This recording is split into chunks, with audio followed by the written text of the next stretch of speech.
महाभारत में कृष्ण की जगह राम होते तो क्या होता? 3 घटना से जाने जवाब। मित्रों, महाभारत में श्री कृष्ण की जगह प्रभु श्री राम होते तो क्या होता? सचमुच में यह बहुत अजीब सा कह सकते हैं कि ये सवाल हैरान करने वाला हो सकता है, क्योंकि प्रभु श्री राम की नीति और भगवान कृष्ण की नीति में बहुत ज्यादा अंतर है।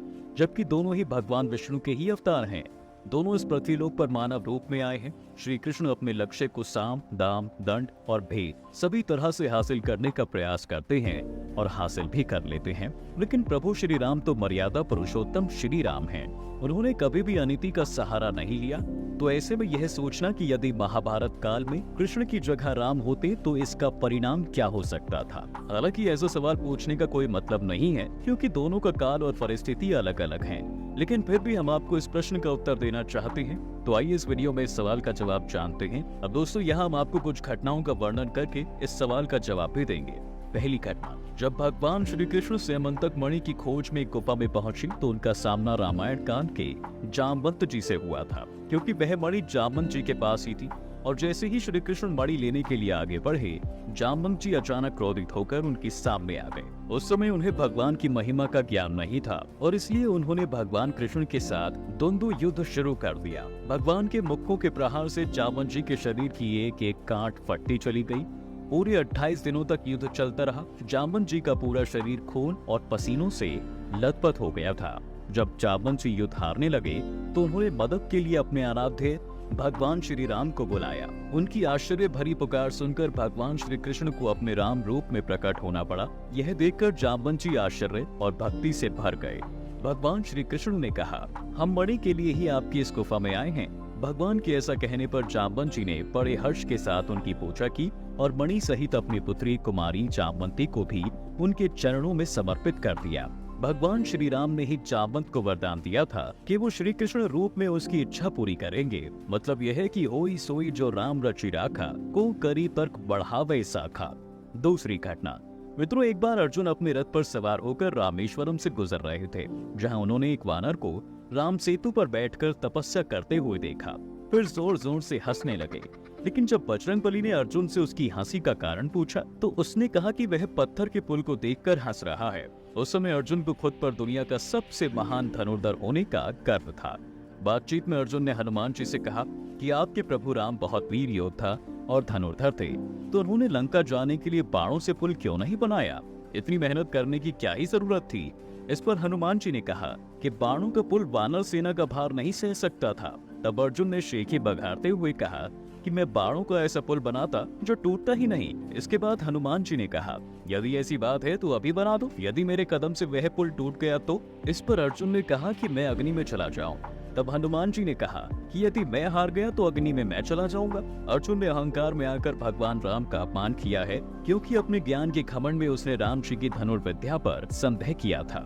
जब श्री कृष्ण को इस बात का पता चला तो वह प्रकट हो गए, क्योंकि उन्हें पता था कि वह पुल हनुमान के पैरों से टूट जाएगा और मेरा मित्र अर्जुन जलकर भस्म हो जाएगा, और यदि नहीं टूटा तो मेरे भक्त हनुमान संकट में पड़ जाएंगे। धर्म संकट की इस घड़ी में श्री कृष्ण ने दोनों की रक्षा की। इस घटना के बाद उन्होंने राम जी के परम भक्त हनुमान जी से कहा कि आप महाभारत युद्ध में अर्जुन के रथ की ध्वजा पर विराजमान रहेंगे। और जब महाभारत का युद्ध हुआ तो हनुमान जी अर्जुन के रथ के शिखर पर लगे ध्वज पर विराजमान थे। यहीं पर भगवान श्री कृष्ण ने पहली बार अर्जुन को महाभारत के युद्ध का संकेत दिया था।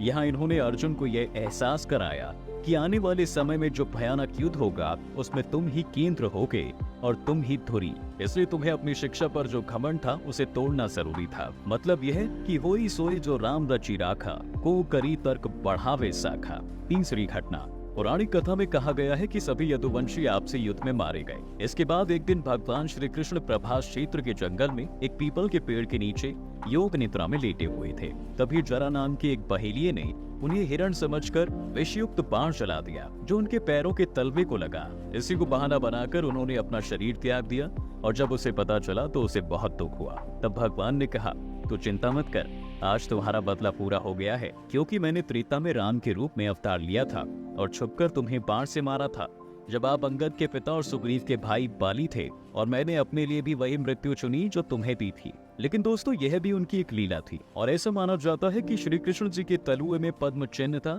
और जिस समय बहेलिये ने उनके तलुए पर तीर चलाया वे पैर पर पैर रख के लेटे हुए थे। उनके तलुए का पद्म चिन्ह दूर से बहेलिये का मृग अर्थात हिरण की आंख जैसा प्रतीत हुआ और भूलवश बहेलिये ने उन पर तीर चला दिया। मतलब दोस्तों यही कि ओई सोई जो राम रचि राखा को करी तर्क बढ़ावे साखा। दरअसल भगवान राम रूप में भी होते तो वही करते जो उन्होंने श्री कृष्ण रूप में किया। वास्तव में उन्होंने परिस्थिति के अनुसार रूप धारण किया और युग के अनुसार कार्य किए।